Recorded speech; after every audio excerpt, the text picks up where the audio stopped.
78 lakh EPS 95 pensioners को फायदा। EPFO ने दिया बड़ा तोहफा। 78 लाख ईपीएस 95 पेंशनर्स को फायदा।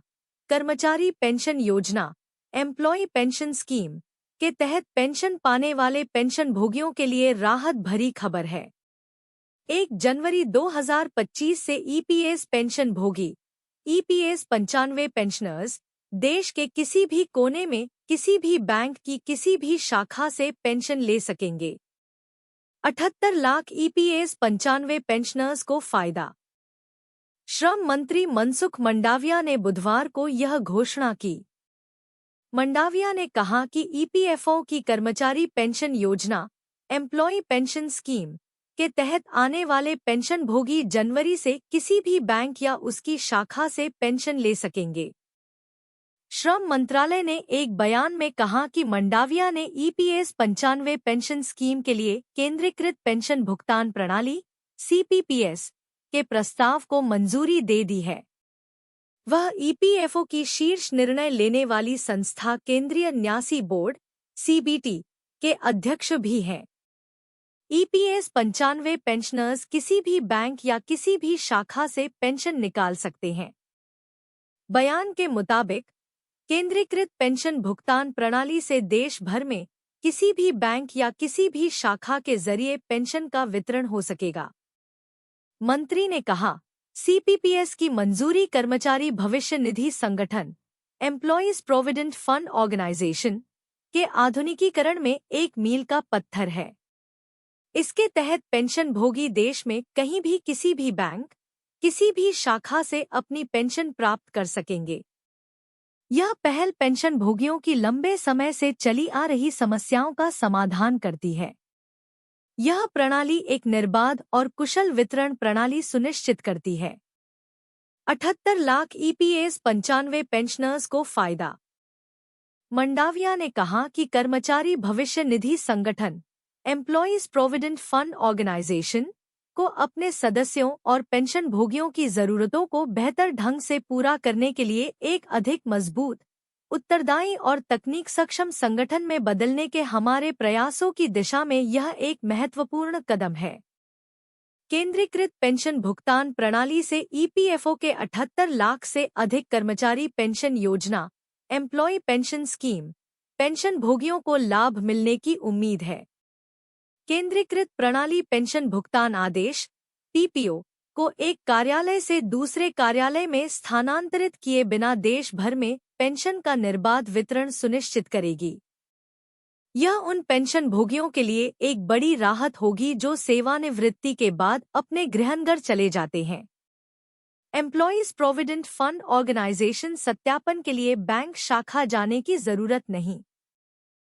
पेंशन शुरू होने के समय पेंशन भोगियों को सत्यापन के लिए बैंक शाखा जाने की जरूरत नहीं होगी और भुगतान जारी होने पर तुरंत जमा हो जाएगा। इसके साथ ही कर्मचारी भविष्य निधि संगठन एम्प्लॉयज प्रोविडेंट फंड ऑर्गेनाइजेशन को उम्मीद है कि नई व्यवस्था से पेंशन वितरण लागत में काफी कमी आएगी। ईपीएफओ की यह सुविधा कर्मचारी पेंशन योजना एम्प्लॉय पेंशन स्कीम की चल रही सूचना प्रौद्योगिकी आधुनिकीकरण परियोजना centralised IT efficient system CITS 2.01 के हिस्से के रूप में 1 जनवरी 2025 से शुरू की जाएगी। अगले चरण में सीपीपीएस आधार आधारित भुगतान प्रणाली ABPS में सहज बदलाव लाएगा। ईपीएस 95 में न्यूनतम पेंशन 9,000 रुपये होगी। नवंबर में होगी ईपीएफओ की बैठक। यह है अपडेट। ईपीएस 95 में न्यूनतम पेंशन 9,000 रुपये होगी। क्या कर्मचारी पेंशन योजना एम्प्लॉय पेंशन स्कीम में न्यूनतम पेंशन में बढ़ोतरी होने जा रही है? क्या इसे 1,000 रुपये से बढ़ाकर 9,000 रुपये किया जा सकता है? ईपीएस पेंशन भोगियों की यही मांग है। इस पर लंबे समय से चर्चा चल रही है। मामला सुप्रीम कोर्ट में है, लेकिन फैसला स्वायत्त संस्था यानी ईपीएफओ को लेना है। ईपीएस 95 में न्यूनतम पेंशन 9,000 रुपये होगी। उम्मीद है कि कर्मचारी पेंशन योजना एम्प्लॉय पेंशन स्कीम में बढ़ोतरी संभव है। संसद की स्थायी समिति ने भी इस पर अपनी सिफारिशें दी हैं। अब चर्चा है कि ईपीएफओ की अगली बैठक में इस पर कोई निष्कर्ष निकाला जाए। ईपीएफओ ने जारी किया सर्कुलर। ईपीएफओ ने 16 नवंबर को होने वाली केंद्रीय न्यासी बोर्ड सीबीटी की बैठक के लिए सर्कुलर जारी किया है। बोर्ड में शामिल होने वाले कर्मचारियों को एजेंडा भी बता दिया गया है। हालांकि एजेंडा क्या होगा, यह सार्वजनिक नहीं किया गया है।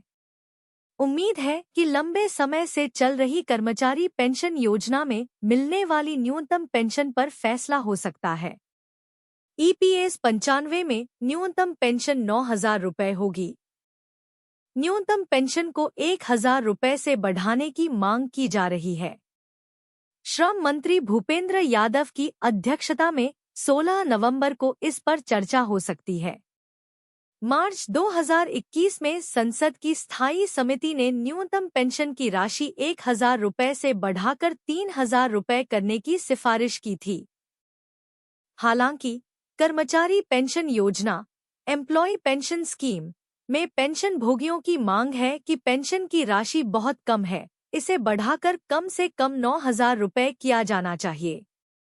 तभी ईपीएस 95 पेंशन भोगी को सही मायने में इसका लाभ मिल सकेगा। पेंशन मौलिक अधिकार है। ईपीएफओ बोर्ड के सदस्य और भारतीय मजदूर संघ के महासचिव विरजेश उपाध्याय के मुताबिक 5 राज्यों के हाईकोर्ट ने पेंशन को मौलिक अधिकार माना है। इसकी सीलिंग को लेकर मामला सुप्रीम कोर्ट में लंबित है। अगर सीलिंग हटाई जाती है तो इसका फायदा पेंशन में मिलेगा। हालांकि मांग यह है कि रिटायरमेंट से ठीक पहले कर्मचारी की आखिरी सैलरी के हिसाब से पेंशन तय की जाए। वहीं श्रम मंत्रालय ने ऐसा करने में असमर्थता जताई है।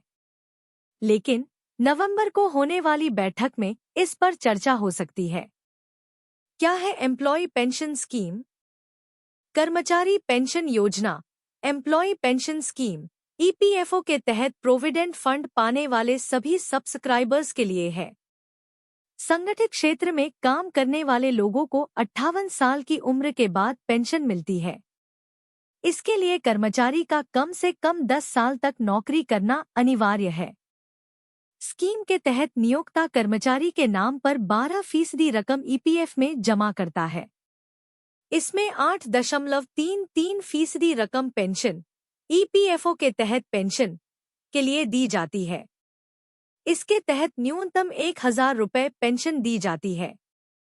इस कर्मचारी पेंशन योजना एम्प्लॉय पेंशन स्कीम में विधवा पेंशन, बच्चों की पेंशन की सुविधा मिलती है।